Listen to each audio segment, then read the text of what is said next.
श्रीराम.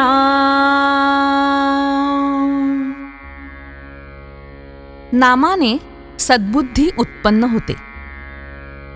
कौरवांनी पांडवांना निदान 5 गावे तरी द्यावीत, म्हणजे युद्धाचा प्रसंग टळेल, म्हणून भगवान श्रीकृष्ण स्वतः दुर्योधनाकडे शिष्टाई करण्याकरता गेले.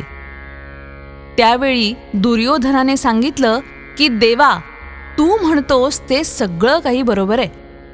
न्यायाच्या दृष्टीने तू म्हणतोस तसं काहीतरी करणं जरूर आहे, पण तसं करण्याची मला बुद्धीच होत नाही. त्याला मी काय करू?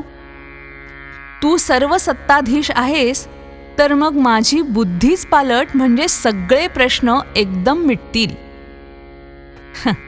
परंतु तसं काहीही न होता पुढे युद्ध झालं हे प्रसिद्धच आहे. तीच स्थिती रावणाच्या बाबतीतही दिसते. म्हणून सगुणरूपी अवताराने वासना किंवा बुद्धी पालटण्याचे कार्य होऊच शकत नाही असं दिसतं. सद्बुद्धी उत्पन्न करण्याचे सामर्थ्य फक्त भगवंताच्या नामातच आहे. म्हणून त्रिकालाबाधित असणाऱ्या नामावताराची आता जरुरी आहे. नाम म्हणजे भगवंतच. ते नाम अनन्य होऊन आपण घेऊया. एका माणसाची प्रकृती बरी होती, पण त्याच्या पायामध्ये काहीतरी दोष उत्पन्न झाला. डॉक्टर म्हणाले की जीव वाचवायचा असेल, बाकीचं सर्व शरीर टिकवायचं असेल तर पाय कापायला हवा. आता नुसता प्राण आहे, पण हात हलत नाहीत, पाय हलत नाही, डोळ्यांनी दिसत नाही, कानांनी ऐकू येत नाही, तर प्राण आहे तर उपयोग काय? या उलट बाकी सगळं आहे पण प्राण नाही, तरीही उपयोग नाही.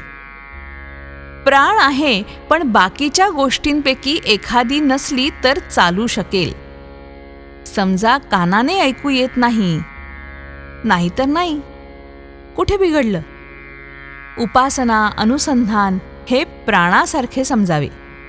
बाकी व्याप आहे तो शरीराच्या इंद्रियांप्रमाणे समजावा. यात भगवंताचं अनुसंधान चुकलं तर प्राणच गमावल्यासारखं आहे. ते सांभाळून जे करता येईल तेवढंच करणं जरुरीचं आहे. ते न सांभाळता बाकीच्या गोष्टी केल्या तर अतिनिराशा आहे. आमच्या मनासारख्या गोष्टी होत नाहीत म्हणून आम्ही दुःखी आहोत असं म्हणण्यापेक्षा ती गोष्ट आमच्या मनात आहे हेच दुःखमुळे. अमकी गोष्ट सुखदायक आहे ही जी कल्पना आहे तीच दुःखमुळे हे समजून आपण वागलं पाहिजे. मांजर उंदराशी खेळते. ते त्याला धरेल, सोडेल, पुन्हा धरेल, पुन्हा सोडेल, पण शेवटी प्राण घेईलच त्याचा. तसंच काळ आपल्याशी करतोय. आशेत गुंतून ठेवेल, पुढे जाईल. आपण पहिल्यापासून हे ओळखून राहावं की असं गुंतून राहण्यात काहीही फायदा नाही आणि अनुसंधान ठेवलं तरच मनुष्याचं कल्याण होईल, नाहीतर फार कठीण आहे. मी म्हणणारे, दुसऱ्याला ज्ञान सांगणारे विद्वान, शास्त्री, पंडित हे सगळे खरं तर भ्रमातच आहेत. म्हणून म्हणतो, एक करा. अनुसंधान टिकवून जेवढं करता येईल तेवढंच करा. श्रीराम.